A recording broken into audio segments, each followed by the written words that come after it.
Assalamualaikum warahmatullahi wabarakatuh. Ketemu lagi bersama saya Afriki Sabra. Oke teman-teman semuanya, di video kali ini kita akan membahas sebuah rancangan database Snowflake yang menggunakan aplikasi Microsoft Access. Baik teman-teman semuanya, jadi ini adalah salah satu rancangan yang saya buat atau saya coret-coret terlebih dahulu untuk membuat database Snowflake menggunakan Microsoft Access. Jika teman-teman sudah pandai dalam database, teman-teman bisa langsung prakteknya di Microsoft Access, atau teman-teman bisa coba buat tabel dulu di Microsoft Excel. Saya sendiri lebih senang buatnya di kertas, coret-coret dulu biar nanti bisa diperbaiki di Microsoft Access atau Excel. Oke teman-teman, kita lanjut ke pembahasan selanjutnya. Oke teman-teman semuanya, sebelum kita masuk dalam materi dan pembahasan selanjutnya, terlebih dahulu saya ingin menjelaskan bahwasanya database Snowflake ini saya rancang untuk mengetahui data dari pegawai dan kontraktor ya. Di sini terdapat dua tabel, yaitu tabel dimensi dan tabel fakta, di mana Snowflake itu memiliki dua tabel, yaitu tabel dimensi dan tabel fakta. Tabel dimensi yang pertama itu ada tabel dimensi kantor yang berisi NIP, kemudian nama kantor, status, dan alamat.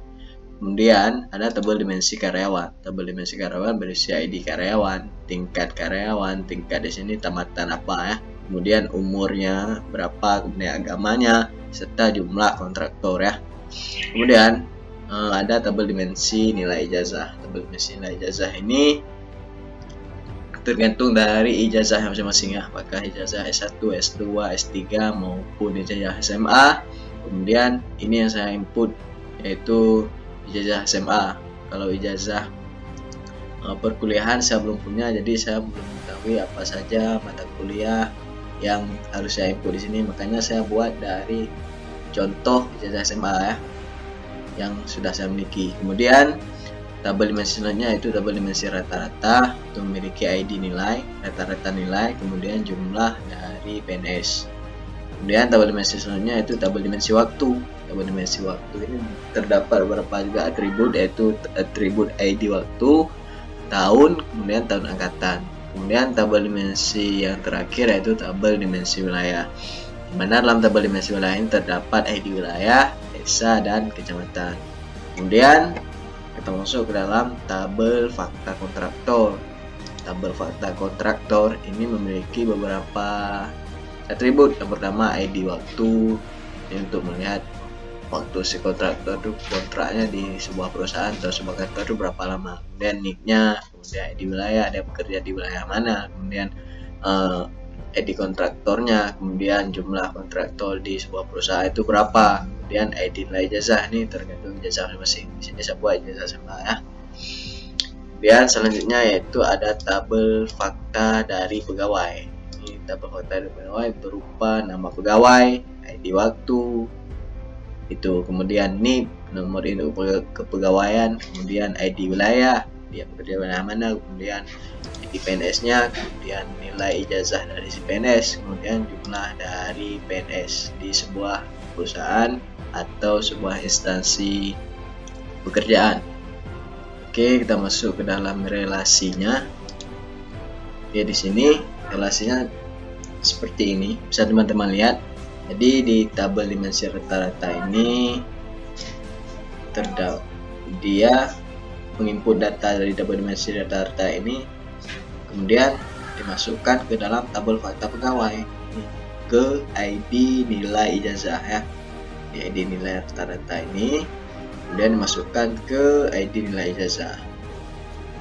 Kemudian tabel fakta pegawai juga mengambil data dari tabel dimensi karyawan, mana ini berisi ID karyawan, tingkat, umur, agama, jumlah kontraktor, dan sebagainya. Kemudian dimasukkan ke dalam ID PNS ya, ID PNS. Kemudian selanjutnya ke ID waktu atau tabel dimensi waktu. Tabel dimensi waktu ini juga menginput ID waktu, tahun, dan tahun angkatan. Nah, di sini akan menginput datanya ke ID waktu juga. Kemudian tabel dimensi wilayah.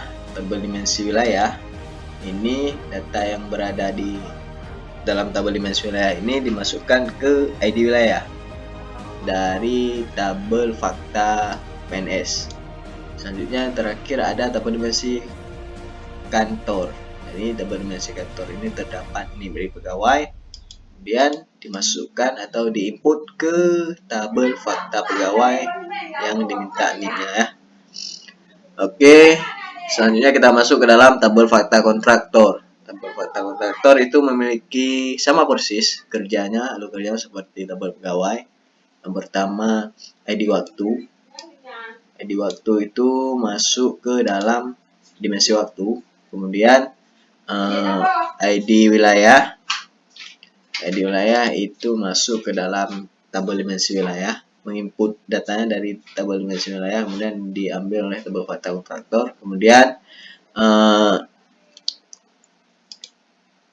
ID kontraktor itu diambil dari tabel dimensi kantor ya. Yang lebih sama alur kerja seperti tabel fakta pegawai. Cuman yang beda di sini, tabel fakta kontraktor itu dia ada nilai ijazahnya. Nah, ini nilai ijazah SMA. Di mana di sini diminta ID ijazah, maka ID ijazah ini diinput atau diambil dari tabel dimensi nilai ijazah. Ini tabel dimensi nilai ijazah ini diambil kemudian diinput ke tabel fakta kontraktor. Jadi kalau si data pengguna data ini cukup membuka tabel fakta pegawai dan tabel fakta kontraktor. Jadi kurang lebih outputnya seperti ini. Di ID waktu akan muncul berapa tahun dia kontrak, kemudian nicknya berapa, ini bisa kita pilih ya.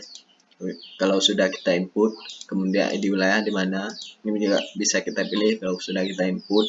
Kemudian ID kontraktornya berapa, kemudian jumlah kontraktornya sini sudah saya buat 300 dan 349, kemudian ID ijazahnya. Jadi kalau kita pilih ID ijazah ini keluar ya 123 124, ini nilainya apa saja 80 70 dan sebagainya ya.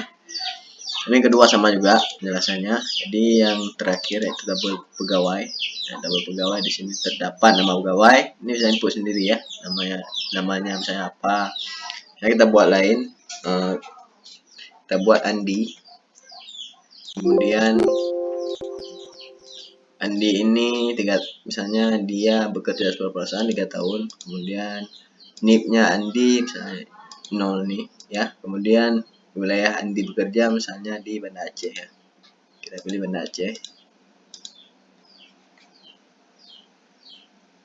Kita pilih Banda Aceh. Kemudian ID PNS-nya misalnya di PNS Andi ini. Kemudian rata-rata Andi itu misalnya 9 nah. Ini jumlah PNS di kantor Andi misalnya 100. Itu kurang lebih seperti itu inputan output dari tampilan database Snowflake yang saya buat.